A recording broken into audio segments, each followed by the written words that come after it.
Hello, I'm Trent, aka oTradeMark here, and right now there is a 6 times damage event going on. We are super strong. Let's go ahead and carry everyone to Greater Time Trial 50 right now. Right.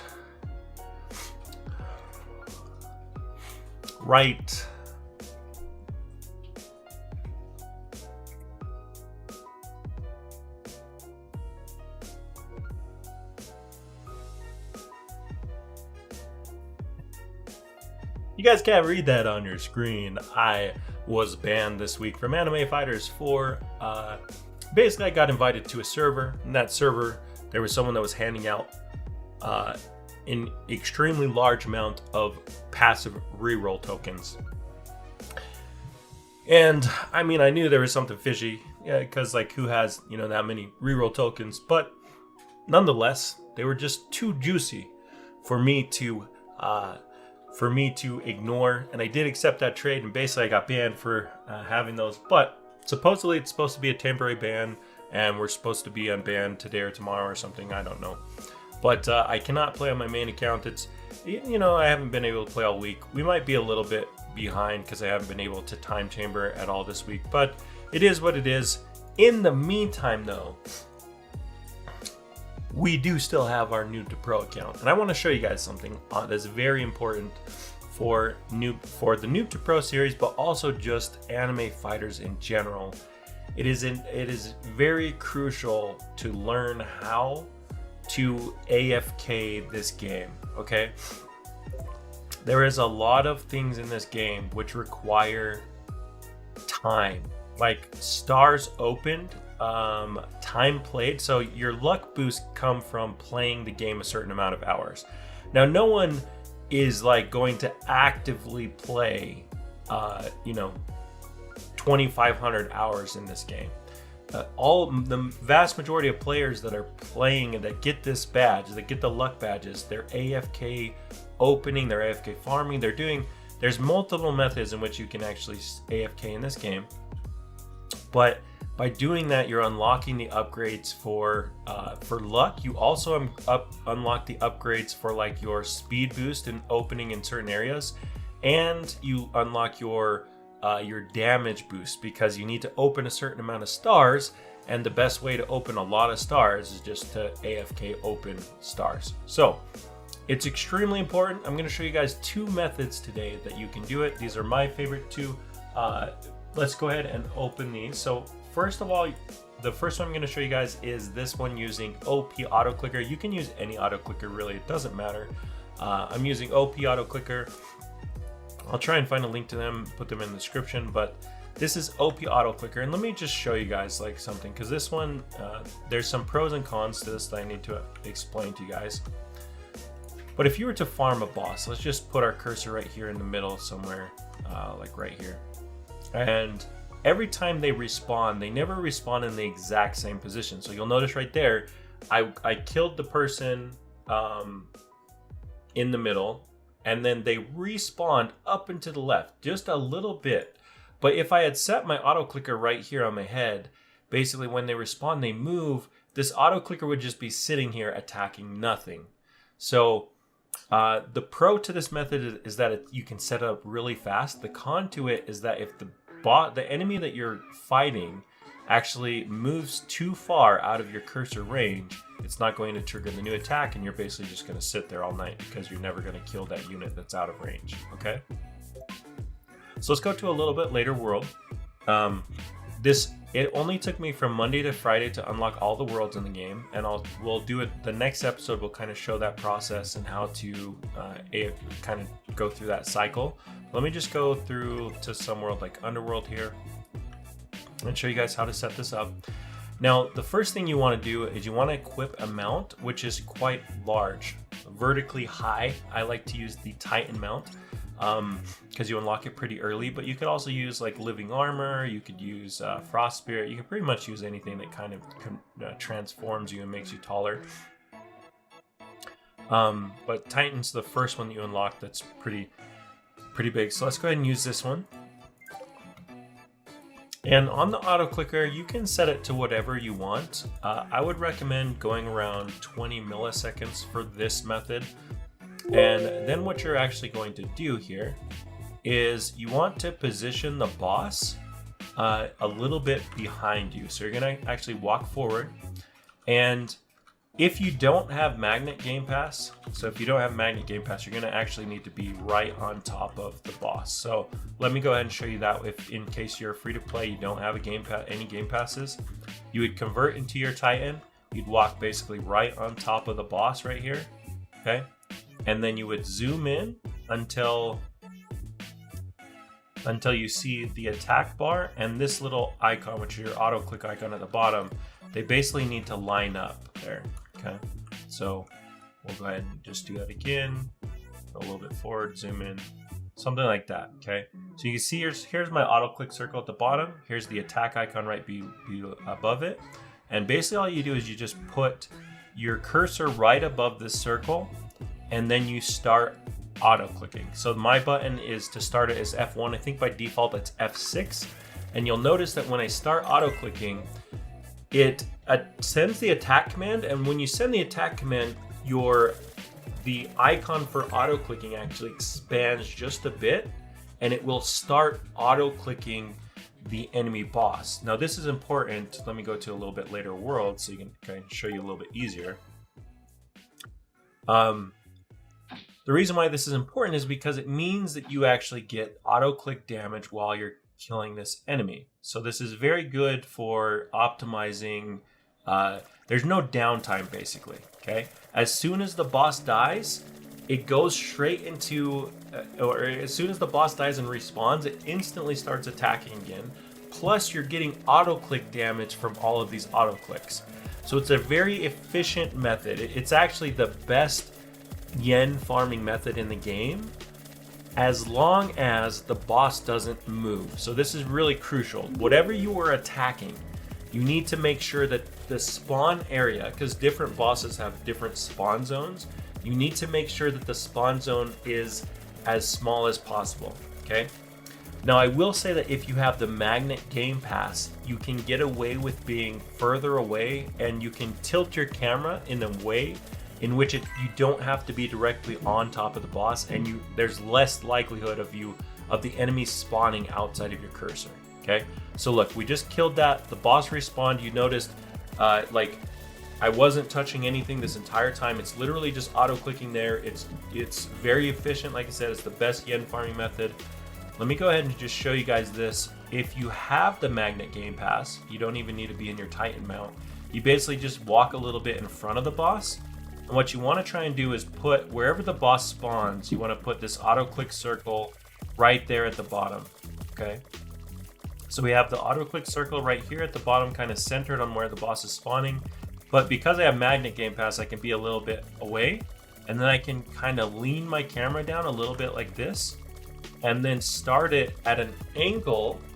And that makes it a little bit safer as far as like getting an attack command. If it's at a little bit of an angle, you're less likely to ever have the enemy boss spawn outside of your auto clicks. Okay, so one more time, I have my hands completely off it. It's in the zone right above the black bar. I've started the auto clicker. As soon as the boss dies, it's going to respawn somewhere, and it hopefully will be in the auto click range, and then it will immediately start attacking again. Okay, auto clicker, position your black auto click box and the spawn zone basically on top of each other. Place your mouse just a tad bit above that circle and start the auto clicker. That's it. I could leave this running for as long as I want, and I've left this week. I've left it running multiple times. I've only had one instance where it spawned too far outside of the zone, and it basically was I wasn't getting yen during that AFK session. But there you go. You'll notice, let me just take my hands off again so you can see this. As soon as it spawns in, it sends the attack command. Eventually the circle expands enough to be in there, and it's auto clicking. All right, so that's method one. Let's go ahead and stop the auto clicker, and I'll show you guys method two, which is going to be a method with TInyTask. So let's go ahead and open up TInyTask.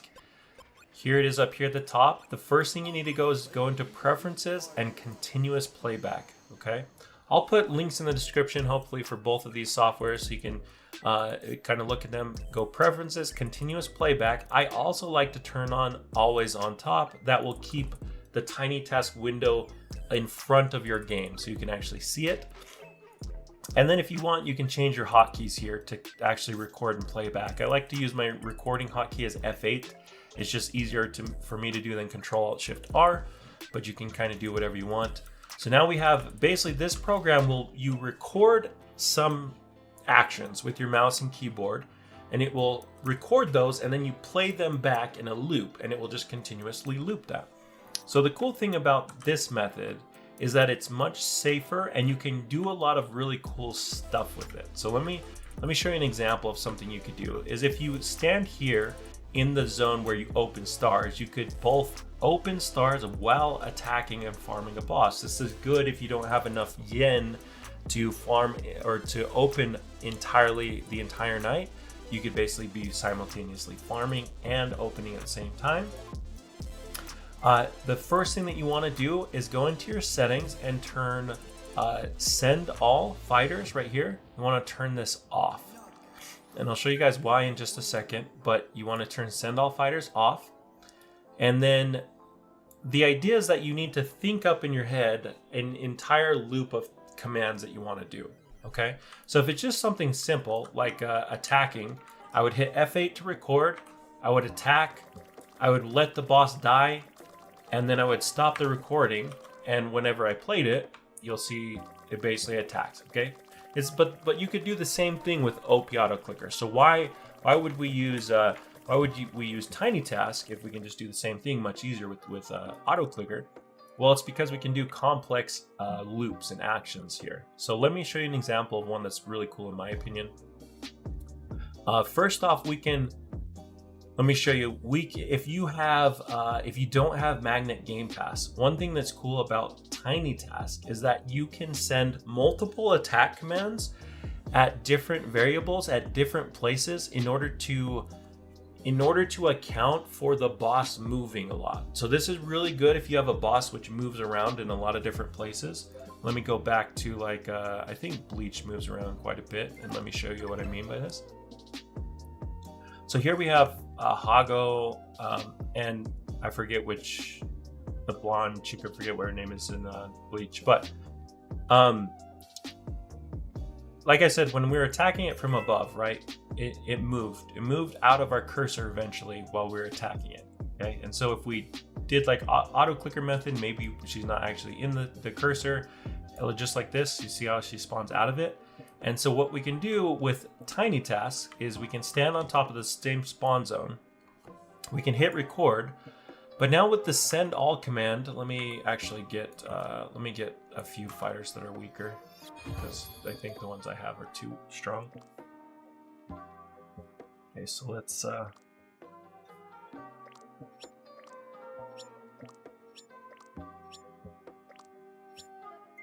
so we have 5 new fighters, and let me go ahead and record this command so you guys can kind of see it. Okay, so I hit F8 to record. I long press my attack command, and then what I'm going to do, oh, actually, let me restart this and look up straight into the sky so I can show you guys. Okay, so I'm going to F8 to start recording. I'm going to long click on her, and then I'm going to wait about 5 or 10 seconds, and I'm going to move my mouse and then long click again. When I say long click, I mean I'm holding down my mouse button for about 2 to 3 seconds. Okay, then I'm going to do the same thing. I'm going to move my mouse a little bit to the right. I'm going to long press again. I'm going to move my mouse down to the bottom. I'm going to long press again. And then let's just go back to the middle and long press again. Okay, every one of these times when I say long press, I'm just holding down my mouse button for a couple seconds. And now I'm going to stop my recording with F8, and check this out. This is why this is cool. Okay, let's go back to our strong team. If I play this by just clicking play, for example, okay, you'll notice that it's going to move the mouse, it's going to attack different spots. So even if this enemy moves out of my click zone, see now my mouse is moving, it's going to attack at a new spot, and this new attack command is going to actually reach it. You see that? So no matter where they spawn in this kind of little circle area, I'm moving my mouse at different times, and basically one of those should hopefully issue a command to actually trigger an attack. Now, you'll see that they even spawned in me. My camera completely shifted. Those are the type of things that can really mess you up when you're free to play and you're magnet game pass, because you have to stand right on top of the boss, right? So let's shift. I still would recommend shifting in a tight mount so you're up above the boss. That will prevent a lot of the camera shifting all weird. But look at this. I'm not even touching it. Okay.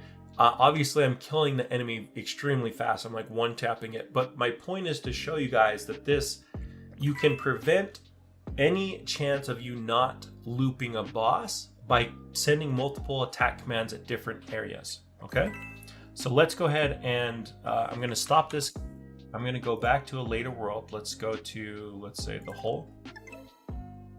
I'm going to show you guys the longer, basically, trick that you can use. So you go somewhere where you can still open stars, and then you want to turn a little bit to the side so that you have the enemy in just to the right of where you're opening stars. Okay. And then to do this, what we would do is we'd have a loop where we'd hit F8, we'd long attack on the boss. We could even long attack a few different places to prevent from missing. Then we would do open, so Q. And basically all I would do is watch here in the back. I could even, if I had max open tokens, I could even throw in a max open right at the beginning and then fuse it. But I'm looking in the back and I see the boss just barely died. So now that the boss is dead, I can go ahead and stop opening stars. I'm going to go into my menu. I'm going to find something that I want to fuse into. Let's say this, fuse, select unlocked, fuse selected, yes, okay. Close that out, and now I'm completely back to the point of where I want to loop. So I'm going to hit F8 again to stop it, and then we'll go ahead and start it, and you'll see what this is going to do is it's going to go over to this area. It's going to attack a bunch of different places. It's going to start opening stars, and then after that boss is dead, it's basically going to stop that, fuse everything, and repeat the process. Okay. TInyTask is like really cool for these types of situations. It allows you to do a lot of things. You can get stars opened in the middle of the night. You can AFK. You can yen farm. You can hopefully wake up and have a lot of new fighters, or minimize the yen loss which you're going to have when you're actually opening stars. Things like this that are more valuable for newer players. I would say this becomes less valuable very late game, because at that point you probably don't need to farm simultaneously while opening. Like, I have enough yen to just strictly open, so I don't need to farm while I'm doing it. I can either, I can just sit there and max open and set a TInyTask to open like every 92 seconds, max open, etc., and fuse back into it. Okay. All right, so those are kind of the two methods that I wanted to show you guys for basically AFK farming, AFK opening, and there's a lot of cool things that you guys can actually do. You can actually set a TInyTask to move around inside of the time chamber to collect fruits. You can do all sorts of stuff with TInyTask, and experiment around with it, see what other types of things you can do. But this is something that I wanted to show everyone that is paying attention to the Noob to Pro series. I need you to understand this, because it's very crucial that you're able to AFK in this game, or I would say this game is just so much harder if you have to actively do everything in the game. Now, for those of you that are on Android, there's some good news. There is a program kind of like TInyTask. I use it. It's called Click Assistant. Okay, I'll show a different video on how to actually set that up on Android. If you're on iOS, I don't know of any programs where you can do that I'm aware of. I think there are some methods which you can anti-AFK, so you can still AFK the game. You just can't, like, from what I understand, you can basically turn on your auto sell settings very aggressively, then you auto open, and it just prevents you from getting kicked after 20 minutes. The same thing, I think, with Xbox. I think there's a certain key combination or button combination that you can press to prevent yourself from getting kicked after 20 minutes. It's not as cool as like TInyTask or something, because you can't do complex routines with it, but at the very least it allows you to prevent yourself from getting kicked after 20 minutes. And you get, as long as you guys are setting this like every night before you go to bed, you're gonna progress so much faster in this game. Okay, I started this account, what was it, Monday? And now it is Saturday, and we're already at the final world, and we're basically moving into talking about how to get good units. So this is going to be a really important phase for a lot of you guys that get stuck in this area where you've reached the final world, but you're just not very strong. You're going to want to really pay attention to the next few episodes that I post on my Noob to Pro series, because that's going to show you guys exactly how to get, to get strong. But anyways, guys, that's it for me. Hopefully this helped you guys out. Malo Alpito, thanks for watching, and peace. I'm out of here.